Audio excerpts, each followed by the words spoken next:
हर रोज एक नई कहानी देखने के लिए चैनल को सब्सक्राइब करें और बेल आइकन दबाना ना भूलें। मानसी की ननद शीना की शादी को अभी बस 1 महीना हुआ था कि उसके पति हेमंत की एक कार एक्सीडेंट में मौत हो गई, जिसके बाद उसके ससुराल वालों ने भी उसे धिक्कार कर घर से निकाल दिया। अब शीना अपने मायके में रहा करती थी, जहां मानसी को शीना फूटे आंख नहीं सुहाती थी। ऐसे ही एक दिन शीना की माँ सरोज उसे आवाज देती हुई कहती है, शीना बेटा, शीना कहाँ हो तुम? जी माँ, कहिए क्या हुआ? अरे बेटा, आज मोहिनी की गोद भराई है, हम सभी को बुलाया है वहाँ। जल्दी से तैयार हो जा। तेरी भाभी को तो मैंने पहले ही बता दिया था, बेटा तुझे बताना याद नहीं रहा। जा जल्दी से रेडी होकर आ। जी माँ, अभी आती हूँ। शीना इतना बोलकर कमरे की तरफ जा ही रही थी कि तभी वहाँ मानसी आकर कहती है, हाँ ननद जी, कहाँ जाने की तैयारी हो रही है? भाभी, माँ ने कहा है कि गोद भराई में जाना है, तो बस उसी के लिए। देखो ननद जी, बात तो मैं एकदम सच्ची कहती हूँ, बुरा लगे तो सॉरी, पर ये सब आप जैसे विधवा के लिए नहीं है। ऐसे कामों में सुहागनें ही जाया करती हैं, जैसे कि मैं और माँ जी। आपका वहाँ कोई काम नहीं है। बहू, ये क्या बकवास कर रही है? अरे माँ जी, गुस्सा क्यों होती हो? जो सच है वही तो कहा है।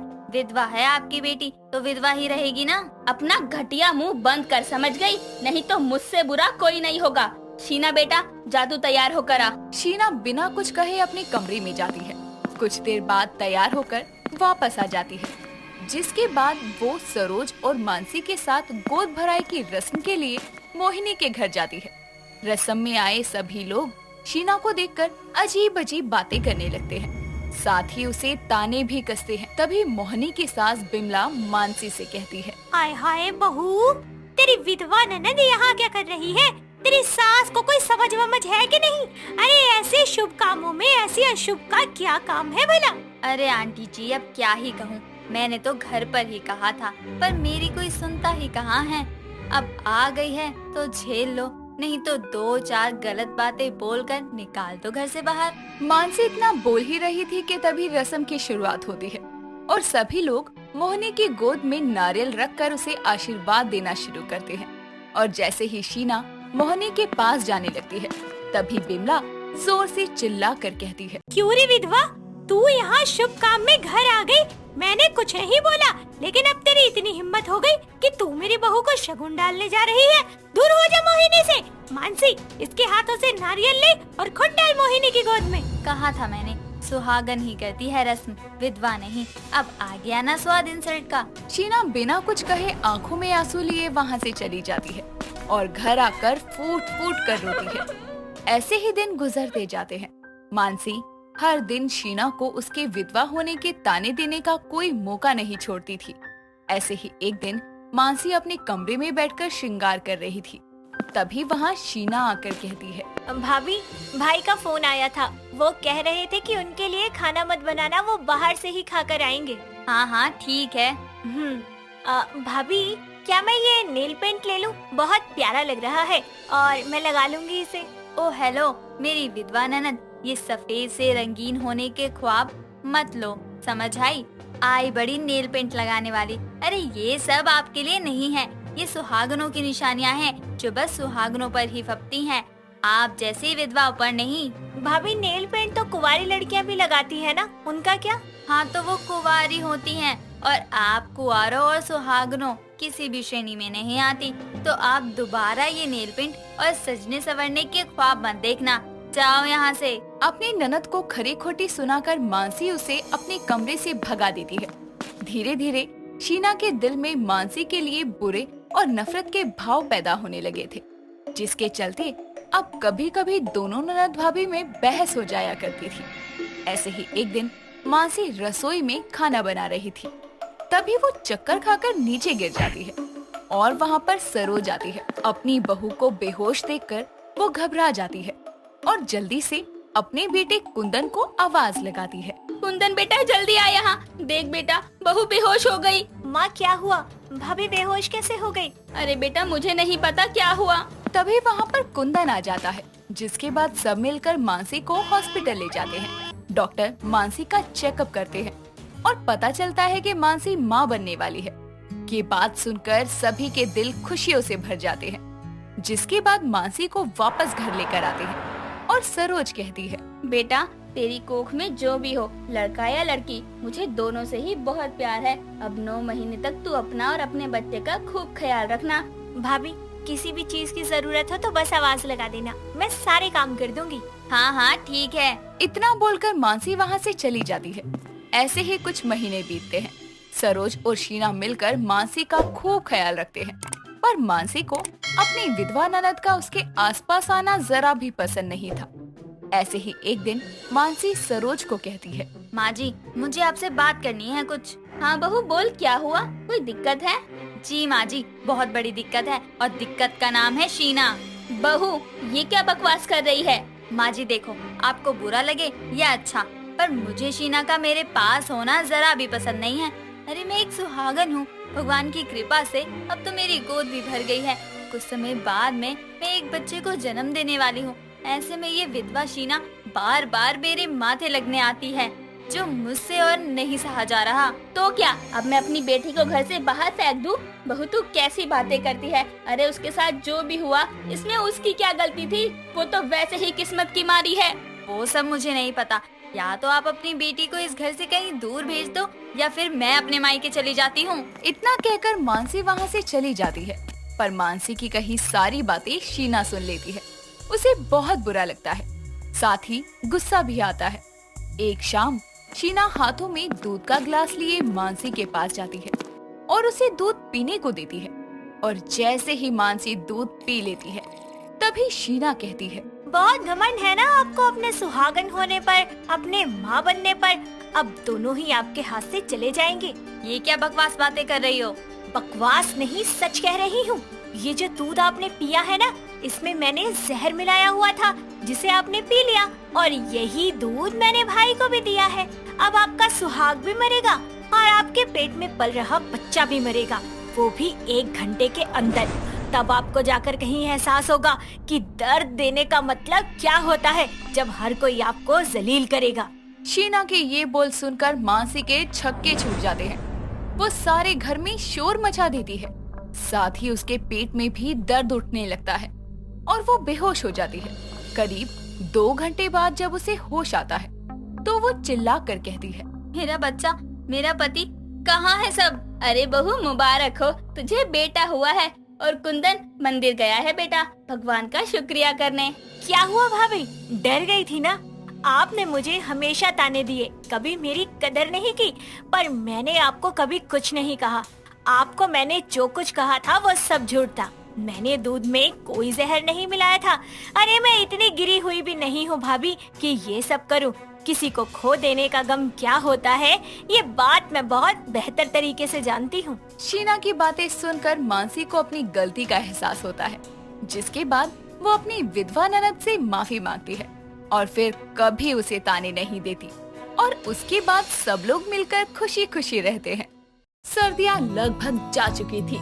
सिद्धि सारे सर्दियों के कपड़ों को अलमारी के नीचे वाले खाने में तय करके रख रही होती है कि तभी उसकी ननद कृतिका वहाँ आकर बोलती है, भाभी, आपको माँ ने बुलाया है, चलो बाहर। ठीक है, आती हूँ।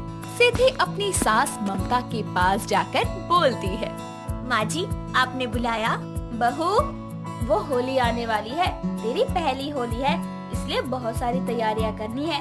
तू ना मेरे साथ होली पर बनने वाली मिठाइयाँ और स्नैक्स के सामान की लिस्ट बनवा लियो। फिर तू और कृतिका बाजार जाकर सामान ले आना। माँ, मैं नहीं जाऊंगी कोई सामान लेने, आप चली जाना भाभी के साथ। अरे ऐसे कैसे नहीं जाएगी? तेरी भाभी की पहली होली है, तुझे तो खुशी होनी चाहिए कि तेरे पास इस बार रंग लगाने के लिए कोई है। और अपनी भाभी के साथ मार्केट जा, उसको भी बता कि होली में यहाँ क्या क्या होता है। अरे माँ, आपको तो पता है ना कि मुझे होली का त्योहार बिल्कुल भी पसंद नहीं है, इसलिए ना मुझे उसकी तैयारियों में इंटरेस्ट है और ना उसकी शॉपिंग में। तुझे प्यार की भाषा समझ नहीं आती ना? बहू, जरा लाइयो मेरी छड़ी, आज इसको सूत ही दूं जरा। अच्छा अच्छा, चली जाऊंगी, ऐसे धमकाओ मत। कृतिका वहाँ से चली जाती है, जिसके बाद ममता और सिद्धि बैठकर सामान की लिस्ट बना लेते हैं। शाम को दोनों ननद भाभी मार्केट जाती हैं, जहाँ पर हर जगह रंगों और पिचकारियों की कई दुकानें सजी हुई थी। ये सब देखकर सिद्धि बोलती है। कृतिका, तुम्हें पता है हमारे घर में कभी होली की कोई तैयारी ही नहीं हुई, इसीलिए मैंने कभी होली खेली ही नहीं। अच्छा, पर भाभी आपके घर में होली खेलना मना क्यों था? जब मैं बहुत छोटी थी तो होली वाले दिन ही मेरे पापा हम सबको छोड़कर किसी और के साथ रहने चले गए थे। मेरी माँ की जिंदगी में होली के रंगों वाले दिन ही सारे रंग छिन गए थे, इसीलिए माँ ने कभी होली मनाई ही नहीं, क्योंकि जब जब होली का त्योहार आता था माँ को पिताजी का वो धोखा याद आता था। अच्छा, लेकिन आप यहाँ तो मनाओगी ना होली? वैसे मैं होली नहीं मनाती, लेकिन पहली होली है आपके हमारे घर में, इसलिए मैं आपके साथ थोड़ी बहुत होली तो खेलूंगी ही। सच में बहुत मजा आएगा। चलो सामान खरीदते हैं। दोनों ननद भाभी होली की तैयारियों के लिए सामान खरीदकर घर आती हैं। तो ममता बोलती है, आ गई तुम दोनों?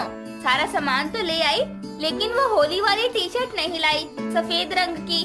माँ, किसी ने फिक्स कर रखा है क्या कि होली पर होली की टी शर्ट पहनकर ही होली खेल सकते हैं? हद है यार। अरे बेटा, जरूरी नहीं है, लेकिन तेरी भाभी की पहली होली है, तू तो उसको पूरी तैयारी के साथ त्योहार मनाने में मदद नहीं करेगी क्या? जा मेरी बच्ची, जाकर टी शर्ट ले आ। अरे यार, मैं ऑनलाइन ऑर्डर कर दूंगी, बस अब मुझे जाने दो।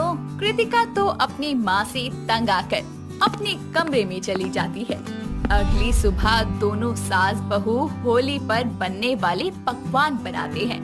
ये सब देखकर सिद्धि का पति अमन बोलता है, अरे माँ और सिद्धि, हो गई होली की तैयारियां शुरू?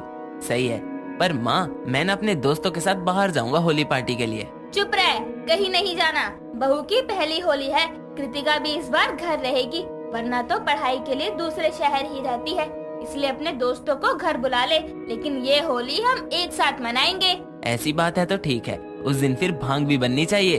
भांग? माँ जी, भांग तो नशीली होती है ना, मतलब उसको पीकर तो नशा चढ़ता है। अरे नहीं, मीठी भांग में नशा नहीं होता, वो बस तरोताजा करने के लिए होती है। अच्छा आप लोग काम करो, मैं ऑफिस चलता हूँ। अमन वहाँ से ऑफिस के लिए निकल जाता है। मिठाइयाँ बनाने के बाद ममता और सिद्धि छत पर पापड़ भी बनाती है और अलग अलग तरह की तलने वाली फुलवड़ी भी बनाती है। कुछ देर में कृतिका भी छत पर आती है और अपनी माँ और भाभी को काम करता देखकर बोलती है, क्या माँ, आजकल कौन बनाता है ये सब? सब कुछ बना बनाया मिलता है, ला कर तल लो, बेकार में इतनी मेहनत क्यों करते हो? अरे घर पर बनाए पकवानों और पापड़ों का स्वाद ही अलग होता है, और तुझको तो पहले बहुत पसंद थे, अब ऐसे बोल रही है। पहले मैं बच्ची थी, अब नहीं हूँ। अच्छा, वो मैं ये बोलने आई थी कि मैंने भाभी की होली वाली टी शर्ट मंगवाई थी, तो कुरियर वाला गली के बाहर ही रुका है, आगे कुछ काम की वजह से आ नहीं पा रहा, तो वहीं जाना है पार्सल लेने। हाँ तो जा, अकेली नहीं जा रही मैं, भाभी चलो मेरे साथ। ठीक है दीदी, 1 मिनट दो, मैं ये 2 पापड़ बना दूं। सिद्धि जल्दी से पापड़ बनाकर कृतिका के साथ निकल जाती है। दोनों को ऐसे साथ साथ जाता देखकर ममता पीछे से बोलती है, लगता ही नहीं है ननद भाभी हो, बहनों की तरह रहती हैं, इनका ये प्यार ऐसे ही बना रहे। कृतिका और सिद्धि गली के बाहर जा रहे होते हैं, लेकिन होली का टाइम नजदीक था, इसीलिए मोहल्ले के लोग अपनी बालकनी से आने जाने वाले लोगों पर पानी के गुब्बारे मार रहे थे। ऐसे ही जाते हुए एक गुब्बारा कृतिका को लग जाता है, जिसके बाद वो गुस्से में बोलती है, कौन है ये बदतमीज? अरे अक्ल नहीं है क्या? आने जाने वालों पर गुब्बारे क्यों फेंक रहे हो? शायद कोई बच्चा होगा कृतिका। कृतिका को ऐसे गुस्सा करता देखकर मोहल्ले की एक विमला नाम की औरत अपनी बालकनी पर खड़े होकर बोलती है, अरे कृतिका बेटी, होली का समय है, क्यों गुस्सा हो रही है? अरे बुरा ना मानो, होली है कहकर भूल जाओ। विमला के इतना बोलते ही ना जाने कौन सी दिशा से उसके मुंह पर एक रंगीन पानी का गुब्बारा आ लगता है, जिसके बाद विमला का मुंह गुस्से से तो नहीं, लेकिन रंग से लाल जरूर हो जाता है और फिर वो अपना मुंह पोंछते हुए बोलती है, अरे कौन नालायक है? ज्यादा होली बनाने की आग लगी है क्या? अरे आज कौन सी होली है? पागल लोग, जरा भी तमीज नहीं है। अरे विमला आंटी, बुरा ना मानो, होली है बोलकर भूल जाओ ना, और मोहल्ले के शैतान लोगों, तुम्हें तो मैं होली वाले दिन देख लूंगी। इतना बोलकर कृतिका सिद्धि के साथ पार्सल लेने चली जाती है और कुछ देर में दोनों भी घर लौट आते हैं। अपने ऊपर गुब्बारा लगने का बदला कृतिका को लेना था। इसीलिए वो अपनी भाभी से बोलती है। भाभी, अब तक तो मुझे होली नहीं मनानी थी, लेकिन आज के उस गुब्बारे वाले हमले के बाद मुझे होली मनानी है। चलो मेरे साथ। लेकिन कहाँ कृतिका? अरे भाभी, बाहर दुकान से रंग, पिचकारी और गुब्बारे लेने चलो। आज असली होली की तैयारी होगी। कृतिका और सिद्धि मार्केट जाकर वहाँ से रंग और पिचकारियाँ लाते हैं। साथ में बहुत सारे गुब्बारे के पैकेट्स भी खरीदते हैं। कुछ दिन बाद छोटी होली आती है। रात को सिद्धि होली का दहन देखकर अमन और ममता के साथ घर लौटती है तो कृतिका अपनी भाभी से बोलती है। भाभी, अब आप फ्री हो ना? क्यों, मेरी बीबी फ्री क्यों होगी? वो बहुत महंगी है। भैया, बहुत गंदा जोक था, बिल्कुल हंसी नहीं आई। भाभी बताओ ना। हाँ कृतिका, मैं फ्री हूँ। खाना बना हुआ है, बस सबका खाना खाना बाकी है। ठीक है, तो खाना खाकर मुझे आपकी मदद चाहिए। कैसी मदद? वो मेरी और भाभी की बात है, आपको क्यों बताऊं? और आपने बोला था ना कि भाभी की होली यादगार बनानी है, तो बस समझ लो उसी की तैयारी है। कुछ देर में सब खाना खा लेते हैं। उसके बाद कृतिका सिद्धि को बाथरूम में पिचकारी से पानी वाले गुब्बारे भरना सिखाती है। ये देखकर सिद्धि बोलती है। कृतिका, तुम गुब्बारे पहले क्यों भर रही हो? अरे भाभी, जंग वाले दिन जंग की तैयारी नहीं होती, उस दिन सिर्फ आक्रमण होता है, आक्रमण। कोई हम पर हमला करने वाला है क्या? हाँ, वो भी चारों तरफ से। कल होली है और आस पड़ोस के सभी लोग गुब्बारे मारेंगे। अगर उस समय हमने गुब्बारे भरे तो हम हार जाएंगे, इसलिए पहले ही तैयारी कर लेते हैं। ओ, ये बात है। चलो फिर तो सारे पैकेट खत्म कर देंगे। दोनों गुब्बारे भरने लगती है। उन दोनों को चुपके से ममता और अमन देख रहे होते हैं, जिसके बाद ममता बोलती है। कल तक ये लड़की कहती थी मुझे होली नहीं मनानी, और आज देखो ऐसे तैयारी कर रही है मानो होली खेलने नहीं, जंग लड़ने जानी हो। कोई नहीं माँ, इसी बहाने सिद्धि की भी पहली होली अपनी ननद के साथ यादगार हो जाएगी। अगले साल तो वैसे भी कृतिका की शादी हो जानी है। हाँ, ये तो है। चल लगे रहने दे इन दोनों ननद भाभी को।